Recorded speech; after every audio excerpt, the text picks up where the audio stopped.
Hello friends, फिर से एक नए वीडियो में आप लोगों का स्वागत है। तो फ्रेंड्स, आज की इस वीडियो में हम आपको बताने वाले हैं मैट्रिक बोर्ड परीक्षा 2023 में जो स्टूडेंट इस बार एग्ज़ाम देने वाले हैं उसके लिए एनसीईआरटी पैटर्न पर एनसीईआरटी न्यू पैटर्न पर आधारित प्रश्न, अति महत्वपूर्ण प्रश्न मैं आप लोगों के लिए इस वीडियो में लेकर के आया हूं। यहां से आपको साइंस कक्षा 10 का 30 नंबर इस वीडियो से आपका गारंटी के साथ हो जाएगा। परीक्षा में सारा प्रश्न यहीं से आएगा, इसलिए इस वीडियो को स्किप मत कीजिएगा।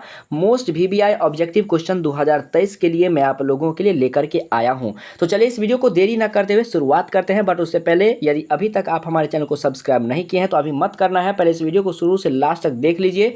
वीडियो पसंद आए तो लाइक भी करिएगा और चैनल को सब्सक्राइब भी करिएगा। तो चलिए शुरुआत करते हैं पहले क्वेश्चन की ओर। एक और बात दोस्तों, अगर आपको इसका पीडीएफ लेना है तो आपको क्या करना है, नीचे डिस्क्रिप्शन बॉक्स में टेलीग्राम का लिंक है और व्हाट्सएप ग्रुप का लिंक है, दोनों को ज्वाइन कर लीजिएगा। वहां पर इसका पीडीएफ बिल्कुल फ्री में आपको मिल जाएगा। 40 में 40 कैसे आएगा आपको, मैं गारंटी के साथ कहता हूं कि 40 में 40 प्रश्न आपको साइंस में ऑब्जेक्टिव क्वेश्चन में मैं दिलाऊंगा। केवल इस वीडियो से आपका 30 नंबर आज कंप्लीट हो जाएगा। तो चलिए इस वीडियो को स्किप मत करिए, चलिए पहले क्वेश्चन की ओर बढ़ते हैं। पहला क्वेश्चन कुछ इस प्रकार से दिया गया है, समतल दर्पण की फोकस दूरी है। मात्र मैं आप लोगों के लिए 5 से 10 सेकंड का ब्रेक लूंगा। मात्र इस क्वेश्चन के लिए 5 से 10 सेकंड का मैं आप लोगों के लिए ब्रेक लूंगा, उससे भी कम समय का। जैसा कि यहाँ पे देखिए दिया गया है, समतल दर्पण की फोकस दूरी होती है अनंत, शून्य, 100 सेंटीमीटर या फिर 50 सेंटीमीटर।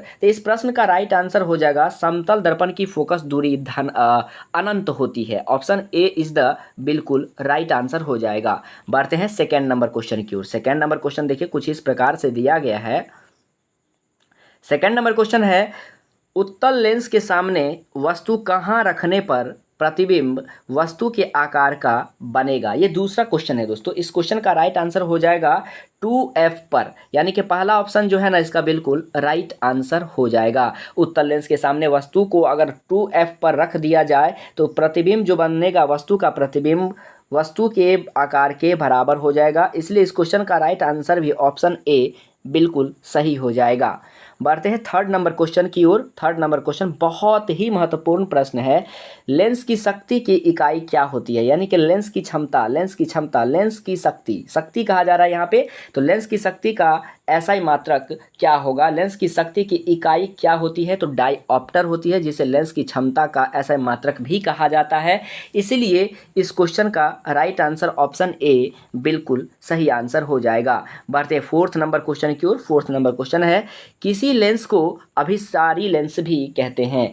सॉरी दोस्तों, किस लेंस को अभिसारी लेंस भी कहते हैं। तो इस क्वेश्चन का राइट आंसर हो जाएगा ऑप्शन ए, उत्तल लेंस को अभिसारी लेंस भी कहते हैं। ध्यान दीजिएगा, उत्तल लेंस को अभिसारी लेंस भी कहते हैं और अवतल लेंस को अपसारी लेंस कहते हैं। बढ़ते हैं हम लोग 5 नंबर क्वेश्चन की ओर। इस वीडियो में मैं आप लोगों को कितना क्वेश्चन कराने वाला हूँ, 30 अति महत्वपूर्ण प्रश्न आप लोगों को कराने वाला हूं, जो कि आपके एग्जाम में यहां से बहुत सारे क्वेश्चन देखने को मिल सकते हैं। 5वां नंबर क्वेश्चन है, उत्तल दर्पण का उपयोग होता है।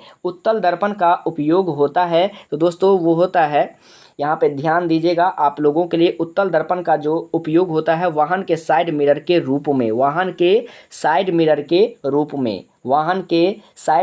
रूप में या फिर चेहरा देखने के लिए, फोकस ज्ञात करने के लिए, दाढ़ी बनाने के लिए। इस क्वेश्चन का राइट आंसर ऑप्शन ए बिल्कुल सही आंसर हो जाएगा। बढ़ते हैं 6 नंबर क्वेश्चन की ओर। यहाँ पे देखिए ऑप्शन डी यहाँ पे दिया गया है। पहले क्वेश्चन पढ़ लीजिए, उसके बाद ऑप्शन पे ध्यान दीजिएगा। क्वेश्चन है, किसी उत्तल लेंस द्वारा वस्तु का आभासी एवं आवर्धित प्रतिबिंब बनाने हेतु वस्तु की जो स्थिति होनी चाहिए वो कहाँ पर होनी चाहिए, किसी वस्तु का। ठीक है, कहता है किसी उत्तल लेंस के द्वारा वस्तु का आभासी एवं आवर्धित प्रतिबिंब बनाने हेतु वस्तु की स्थिति कहाँ पर होनी चाहिए। 4 ऑप्शन देखिए दिया गया है, 4 ऑप्शन दिया गया है ना।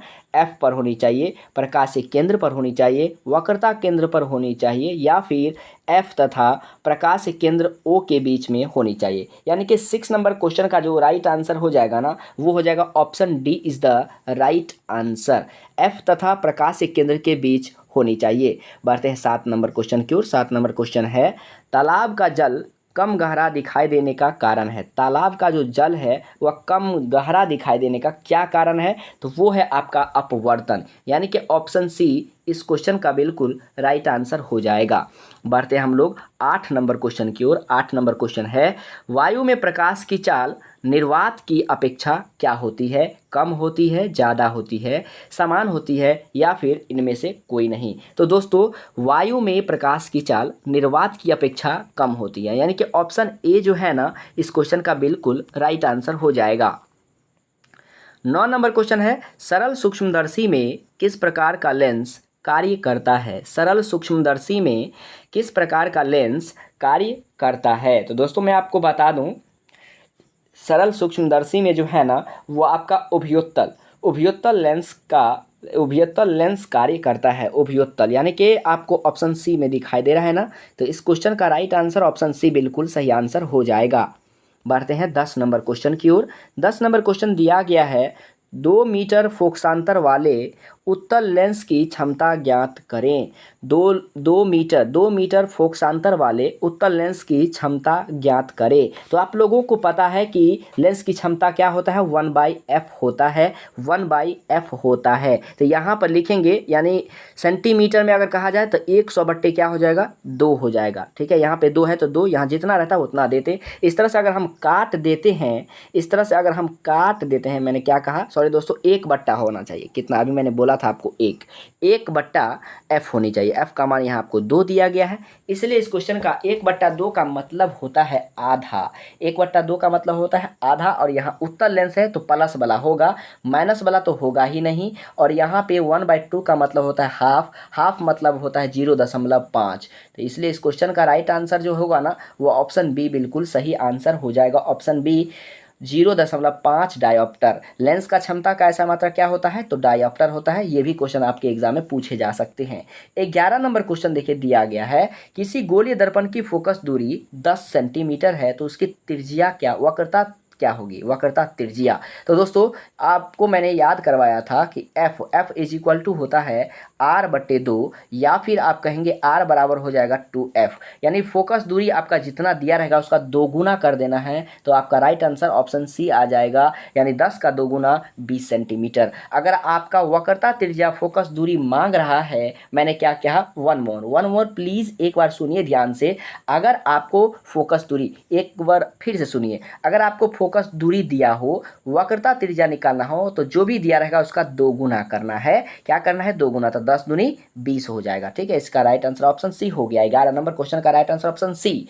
अब मैं कहता हूं आपको, अगर वक्रता त्रिज्या दिया रहेगा और फोकस दूरी निकालने के लिए कहेगा तो उसका आधा कर देना है। क्या कर देना है? आधा। उम्मीद करता हूं आपको समझ में आ गया होगा। 12 नंबर क्वेश्चन है, अवतल दर्पण की फोकस दूरी ज्ञात करें। मतलब ज्ञात करें क्या? अवतल दर्पण की फोकस दूरी क्या होती है? तो ऋणात्मक होती है। अवतल दर्पण की फोकस दूरी ऋणात्मक हमेशा होती है, इसलिए इस क्वेश्चन का राइट आंसर ऑप्शन ए बिल्कुल सही आंसर हो जाएगा। यहाँ पे देखिए ऑप्शन नंबर डी में दिया गया r बराबर f/2, और सवाल क्या पूछता है देखिए, किसी अवतल दर्पण की फोकस दूरी f है और वक्रता त्रिज्या r है तो निम्नांकित में कौन सही होगा? मैंने अभी आपको कहा कि f बराबर होता है r/2 होगा, या फिर r बराबर होगा 2f। इस दोनों में जो मिल जाएगा वही आपका राइट आंसर ऑप्शन बी दिखाई दे रहा है, इसलिए इस क्वेश्चन का राइट आंसर जो 13 नंबर क्वेश्चन का ऑप्शन बी बिल्कुल सही हो जाएगा, r बराबर 2f। ठीक है दोस्तों, बढ़ते हैं 14 नंबर क्वेश्चन की ओर। यहाँ भी देखिए फोकस पर है चौथा ऑप्शन, तो मैं आपको पहले सवाल पढ़ के सुना देता हूँ। अवतल दर्पण के सामने वस्तु को कहाँ रखा जाए ताकि प्रतिबिंब उल्टा, आभासी और समान आकार का बने? तो इस क्वेश्चन का जो राइट आंसर होगा ना वह सी हो जाएगा। वक्रता केंद्र पर अगर हम वस्तु की स्थिति को रखेंगे तो उसमें प्रतिबिंब उल्टा, वास्तविक और समान आकार का दिखाई देगा, यानी कि इस क्वेश्चन का राइट आंसर ऑप्शन सी बिल्कुल सही आंसर हो जाएगा। 15 नंबर क्वेश्चन दिया गया है, उत्तल दर्पण में प्रतिबिंब बनता है। उत्तल दर्पण में प्रतिबिंब बनता है। उत्तल दर्पण में प्रतिबिंब कैसा बनता है ये आपको बताना है। आभासी बनता है, जिसे हम काल्पनिक भी कहते हैं, यानी इस क्वेश्चन का राइट आंसर ऑप्शन बी बिल्कुल सही आंसर हो जाएगा। 16 नंबर क्वेश्चन दिया गया है, प्रकाशीय माध्यम कितने प्रकार के होते हैं? प्रकाशीय माध्यम कितने प्रकार के होते हैं? तो वो आपका 2 प्रकार के होते हैं। कितने प्रकार के होते हैं? 2 प्रकार के प्रकाशीय माध्यम। ऑप्शन बी इसका राइट आंसर हो जाएगा। माध्यम में सघन माध्यम और विरल माध्यम 2 प्रकार के होते हैं। 17 नंबर क्वेश्चन है, अवतल दर्पण में प्रतिबिंब किस प्रकार की बनती है? अवतल दर्पण में प्रतिबिंब किस प्रकार की बनती है? तो मैं आपको बता दूं, वास्तविक एवं काल्पनिक बनती है, यानी कि ऑप्शन सी इस क्वेश्चन का बिल्कुल राइट आंसर हो जाएगा। वास्तविक एवं काल्पनिक अवतल दर्पण में प्रतिबिंब की जो प्रकार बनती है वो आपको वास्तविक एवं काल्पनिक बनती है। बढ़ते हैं हम लोग 18 नंबर क्वेश्चन की ओर। एक अवतल दर्पण की वक्रता त्रिज्या 40 सेंटीमीटर। देखिए वक्रता थोड़ा सा यहाँ मिस्टेक है, ऐसे करेंगे वक्रता, ठीक है। तो वक्रता त्रिज्या दिया गया है 40 सेंटीमीटर, तो उसकी फोकस दूरी क्या होगी? आधा कर देना है। 40 का आधा क्या होता है? 20। इसलिए इस क्वेश्चन का right answer option C D बिल्कुल सही आंसर हो जाएगा। Option D is the right answer, D for dog. 19 number question है, सॉरी दोस्तों। अवतल दर्पण के सामने वस्तु को कहाँ रखने पर प्रतिबिंब समान साइज का बनेगा? अवतल दर्पण के सामने अगर वस्तु को रखा जाए तो प्रतिबिंब उसका साइज जो होगा ना, क्या होगा, ये आपको बताना है। तो मैं आपको बता देता हूँ, इसका राइट आंसर होगा वक्रता केंद्र पर। इससे पहले भी मैंने आपको वक्रता केंद्र बराबर करा दिया था, यानी कि इस क्वेश्चन का राइट आंसर ऑप्शन बी बिल्कुल सही आंसर हो जाएगा। बढ़ते हैं 20 नंबर क्वेश्चन की ओर। किसी अवतल दर्पण की वक्रता त्रिज्या 30 सेंटीमीटर है, उनके नाभ्यांतर का मान क्या होगा? वक्रता त्रिज्या अगर 30 सेंटीमीटर है, नाभ्यांतर कहे या फोकसांतर कहे बतवा एक ही है, तो इसलिए इस क्वेश्चन का राइट आंसर जो हो जाएगा ना, वो होगा 15 सेंटीमीटर। इसका आधा कर देना है। अगर आपको वक्रता त्रिज्या ही निकालना है तो फोकस दूरी का धनात्मक 2 गुना कर दीजिए। अगर वक्रता त्रिज्या दिया है, नाभ्यांतर या फोकस दूरी ज्ञात करना है, तो जो दिया है उसका आधा कर देना है। ठीक है दोस्तों, बढ़ते हैं 21 नंबर क्वेश्चन की ओर। देखिए यहाँ पे डी में दिया है क्रांतिक कोण, तो पढ़ते हैं पहले फिर क्या देखते हैं ऑप्शन को। जब प्रिज्म से किसी प्रकार किरण का अपवर्तन होता है तो आपतित किरण एवं निर्गत किरण के बीच बने कोण को क्या कहते हैं? ये बहुत ही महत्वपूर्ण प्रश्न है, यानी कि दिया गया है आपतित किरण एवं निर्गत मतलब निकलने वाला किरण के बीच बनने वाले कोण को विचलन कोण कहते हैं, यानी कि ऑप्शन ए जो है ना, वो बिल्कुल राइट आंसर हो जाएगा। बढ़ते हैं 22 नंबर क्वेश्चन की ओर। निम्नलिखित में जल का अपवर्तनांक कौन सा है? जल का अपवर्तनांक कौन सा है? देखिए दोस्तों, अपवर्तनांक से भी क्वेश्चन आते हैं, और हमारे चैनल पर अपवर्तनांक का पहले से वीडियो अपलोड है। जाए और आपको लिखना है सर्च बार में, यूट्यूब के सर्च बार में अपवर्तनांक बाय सूरज सर, तो मेरा आपको टॉप 3 में वीडियो मिल जाएगा। 22 नंबर क्वेश्चन का राइट आंसर ऑप्शन ए बिल्कुल सही हो जाएगा। जल का जो अपवर्तनांक होता है वो 1.33 होता है, यानी कि ऑप्शन ए बिल्कुल राइट आंसर हो जाएगा। 23 नंबर क्वेश्चन है, क्रांतिक कोण के लिए अपवर्तन कोण का मान कितना होना चाहिए? क्रांतिक कोण के लिए अपवर्तन कोण का जो मान है ना, वो आपका 90 डिग्री कम से कम होनी चाहिए। कितना डिग्री? 90 डिग्री। इस क्वेश्चन का राइट आंसर ऑप्शन सी बिल्कुल सही आंसर हो जाएगा।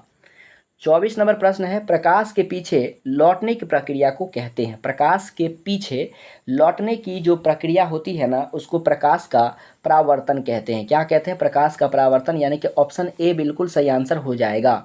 बढ़ते हैं हम लोग 25 नंबर क्वेश्चन की ओर। 25 नंबर क्वेश्चन है, ऑप्शन डी दिखा देते हैं, ध्यान से देख लीजिए, पहले सवाल को पढ़िए। प्रकाश के परावर्तन के दूसरे नियम में किसका मान समान होता है? किसका मान समान होता है? तो दोस्तों मैं आपको बता दूं कि 25 नंबर जो क्वेश्चन है ना, वो आपका आपतन कोण, परावर्तन कोण और बराबर होता है। तो इसमें आप कोई ऑप्शन दिखाई दे रहा है?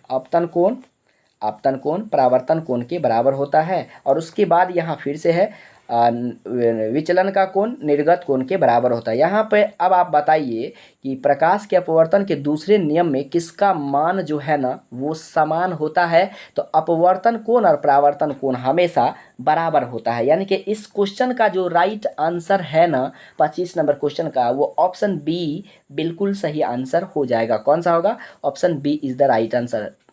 ठीक है, बढ़ते हम लोग 26 नंबर क्वेश्चन की ओर। 26 नंबर क्वेश्चन दिया गया है, प्रकाश के अपवर्तन कि कितने नियम होते हैं, तो 2 नियम होते हैं, ये तो आपको सबको आता ही होगा। बढ़ते हैं 27 नंबर क्वेश्चन की ओर। दाढ़ी बनाने में कौन दर्पण प्रयुक्त होता है? कौन सा दर्पण प्रयुक्त होता है? तो उसका नाम है अवतल दर्पण। क्या नाम है? अवतल दर्पण। क्या नाम है? अवतल दर्पण। दाढ़ी बनाने में किसका उपयोग, किस दर्पण का उपयोग? अवतल दर्पण का उपयोग। यानी कि ऑप्शन बी इस क्वेश्चन का बिल्कुल राइट आंसर हो जाएगा। 28 नंबर क्वेश्चन देखिए और ऑप्शन को ध्यान से देख लीजिए, बाद में दिखा दूंगा, ठीक ना।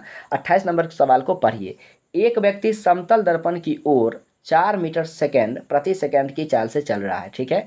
व्यक्ति को समतल दर्पण में बना अपना प्रतिबिंब किस चाल से आता हुआ प्रतीत होगा, ये आपको बताना है। तो दोस्तों 28 नंबर क्वेश्चन का जो महत्वपूर्ण सवाल है ना, वो होगा आपको 8 मीटर प्रति सेकेंड। क्या होगा? 8 मीटर प्रति सेकेंड इसका बिल्कुल राइट आंसर हो जाएगा। बढ़ते हम लोग 29 नंबर क्वेश्चन की ओर। 29 नंबर क्वेश्चन है, यदि किसी समतल दर्पण को 4 डिग्री के कोण से घुमा दिया जाए तो परावर्तित किरण घूम जाएगी। तो परावर्तित किरण क्या कर जाएगी? घूम जाएगी। इस क्वेश्चन का राइट आंसर जो होगा ना, वो 8 आंसर बिल्कुल सही हो जाएगा। 8 डिग्री। क्या होगा? 8 डिग्री। और आज का दोस्तों लास्ट क्वेश्चन है, यहाँ पे ऑप्शन देख लीजिए, 4 ऑप्शन ये इस प्रकार से दिया गया है। और आज का जो लास्ट क्वेश्चन है कुछ इस प्रकार से, समतल दर्पण के द्वारा बने वस्तुओं के प्रतिबिंब होते हैं, काल्पनिक होते हैं, वास्तविक होते हैं, दोनों प्रकार के होते हैं, या फिर कोई भी प्रकार के नहीं होते हैं। तो इस क्वेश्चन का राइट आंसर होगा काल्पनिक प्रतिबिंब, यानी कि ऑप्शन ए बिल्कुल सही आंसर हो जाएगा। दोस्तों उम्मीद करता हूं कि ये वीडियो आपको पसंद आया होगा। वीडियो पसंद आए तो लाइक करें, चैनल पर पहली बार आए हैं तो चैनल को जरूर सब्सक्राइब कर लीजिएगा, क्योंकि आपके एक लाइक से हम मोटिवेट होते हैं। तो जितना ज़्यादा होगा उतना जल्दी मैं आप लोगों के लिए ज़्यादा सवाल लेकर के आऊँगा। VVI question, most VVI question, long question, short question, और उसके बाद ऑप्शंस वाला मैं आप लोगों को जरूर रेगुलर बताते रहूँगा। तो वीडियो पसंद आए तो लाइक करें, चैनल पर पहली बार आए तो सब्सक्राइब कर ले, साथ में बेल आइकन को दबाना ना भूलें। तो मिलते हैं नेक्स्ट वीडियो में, तब तक के लिए जय हिंद, वंदे मातरम।